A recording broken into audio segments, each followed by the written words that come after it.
Perkenalkan, nama saya Jeffrey Tambunan, NIM 71 2018 236. Nama saya Gabriela Kira Mutiara Purba, NIM 71 2018 048. Perkenalkan, saya Ranti Joneta Nakdui, NIM 71 2017 031. Berikut saya dan teman-teman akan menyampaikan hasil diskusi TS kami.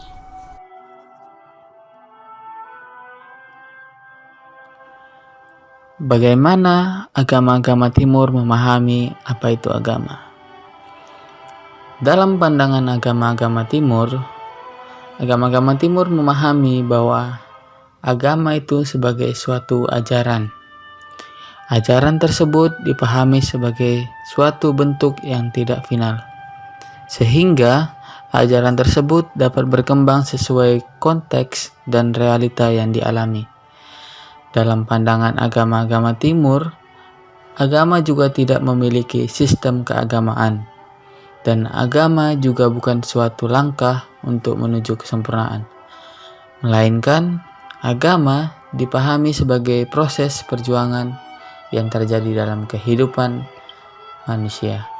Maksudnya ialah agama sebagai proses untuk mengubah serta menjauhkan diri dari perbuatan yang jahat maupun hawa nafsu dan mengubahnya ke hal-hal yang lebih baik.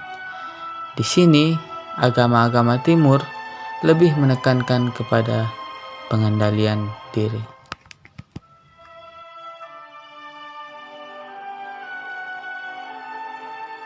Esensi peradaban timur berbicara tentang relasi intersubjek yang tercipta.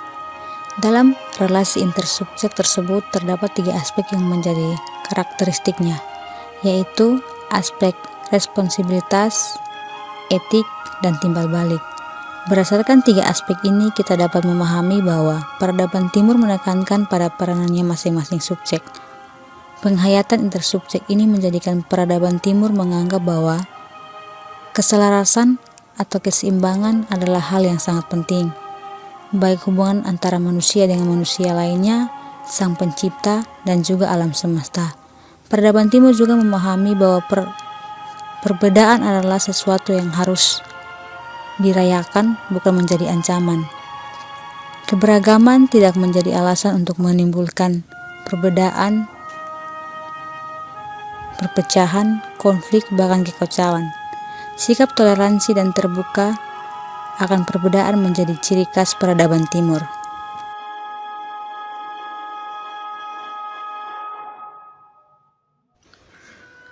Puja dalam bahasa Pali berarti menghormati. Kata puja dapat ditemukan dalam Khotbah Mangala Sutta oleh Guru Agung Buddha. Puja dalam Buddha berarti memberikan penghormatan kepada sesuatu atau orang yang layak dihormati, dan penghormatan itu adalah berkah utama. Adapun puja dalam Buddha dapat dibedakan menjadi 2, Anisa Puja dan Pati-Pati Puja. Anisa Puja adalah bentuk penghormatan melalui materi seperti mempersembahkan makanan, buah, dupa, bunga, dan sesaji-sesaji lainnya. Sedangkan Pati-Pati Puja adalah bentuk penghormatan dengan melaksanakan ajaran Buddha seperti berlindung kepada tiratana, melenyapkan sifat-sifat yang jahat atau hawa nafsu, melaksanakan nilai-nilai moral, bermeditasi, melatih kesabaran, jujur, dan mengembangkan cinta kasih.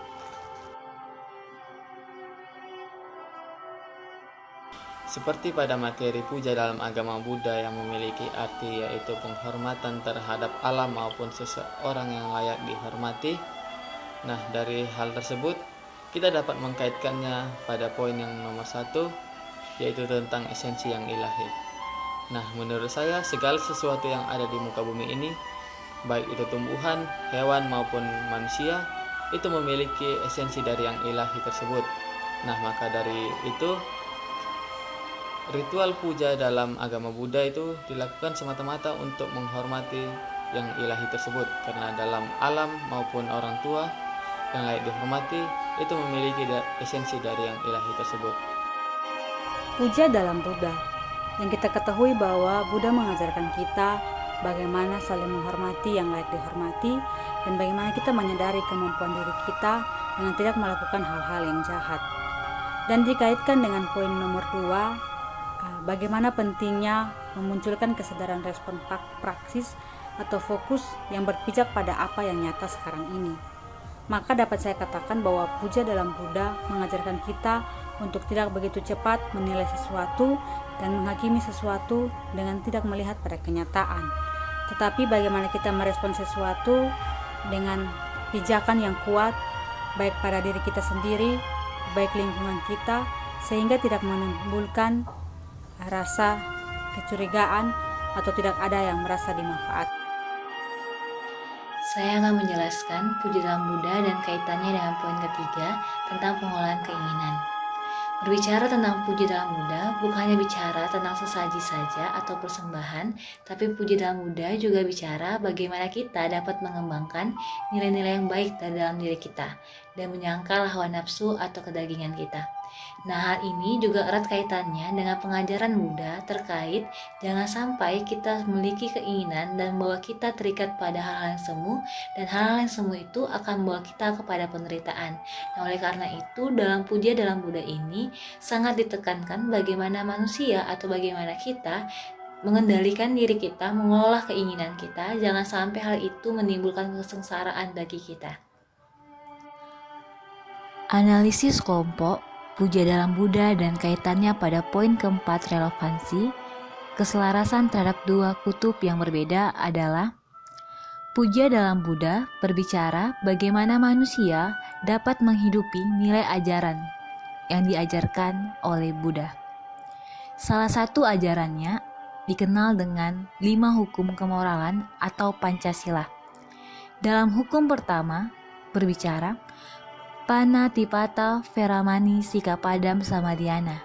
Artinya, aku bertekad akan melatih diri untuk tidak melakukan pembunuhan pada makhluk hidup. Di sini kita dapat melihat bahwa puja dalam Buddha juga menekankan unsur keselarasan, di mana manusia harus merawat alam, harus menjaga dirinya untuk tidak menyakiti makhluk hidup. Makhluk hidup bukan hanya sekedar sesama manusia atau hewan saja, tapi makhluk hidup juga tumbuhan alam semesta yang memiliki peranannya masing-masing untuk menjaga keseimbangan dari kehidupan. Begitu pula dengan poin kelima relevansi tentang menghayati prinsip keagamaan sebagai tindak keseharian. Jika kita kembali memperhatikan puja dalam Buddha mengatakan bahwa manusia harus mengikuti nilai ajaran Sang Buddha. Bukan hanya sekedar 5 latihan kemoralan atau Pancasila, Buddha juga memiliki ajaran seperti 8 sila atau Atasila, Dasa Puna Kriya Vatu atau karma yang baik, dan masih banyak ajaran lainnya. Jika diperhatikan lebih rinci, kita dapat melihat bahwa Buddha berbicara tentang keseharian, bagaimana manusia diatur untuk tidak menggunakan atau tidak mengikuti hawa nafsu mereka, seperti berkata bohong, berdusta, hidup dalam kemewahan, tidak menunjukkan kasih, dan tidak memiliki keseimbangan batin. Dan yang terakhir pada poin ke-6 tentang merayakan perbedaan, masing-masing dipahami sebagai subjek yang bernilai, tentunya juga dapat kita temukan dalam ajaran Buddha, khususnya dalam penekanannya pada puja dalam Buddha. Oleh karena itu, kami kelompok menyimpulkan dari ke-6 relevansi ini semuanya ada dan semuanya menjadi akar atau dasar dari puja dalam Buddha.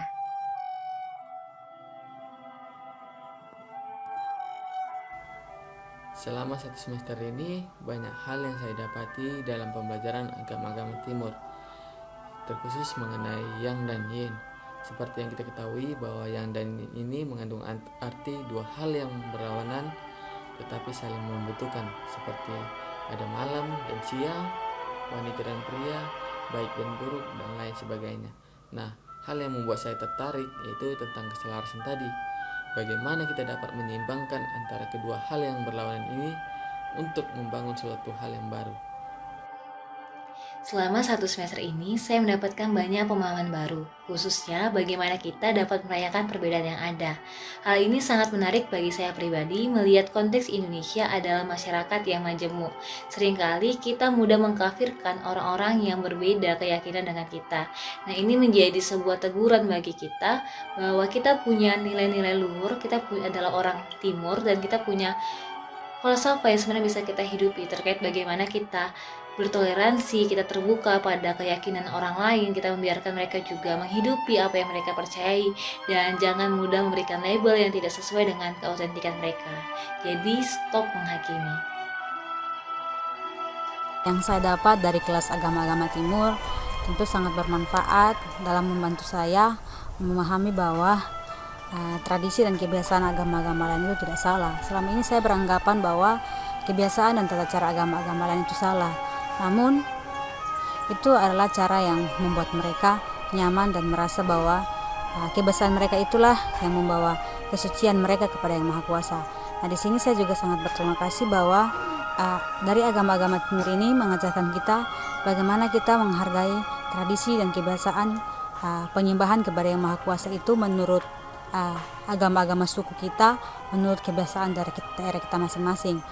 Jadi selama mata kuliah agama-agama timur ini mengajarkan kita bagaimana kita saling menghargai, kita saling mengasihi, kita jangan menganggap bahwa diri kita lah yang paling benar dalam agama kita sendiri.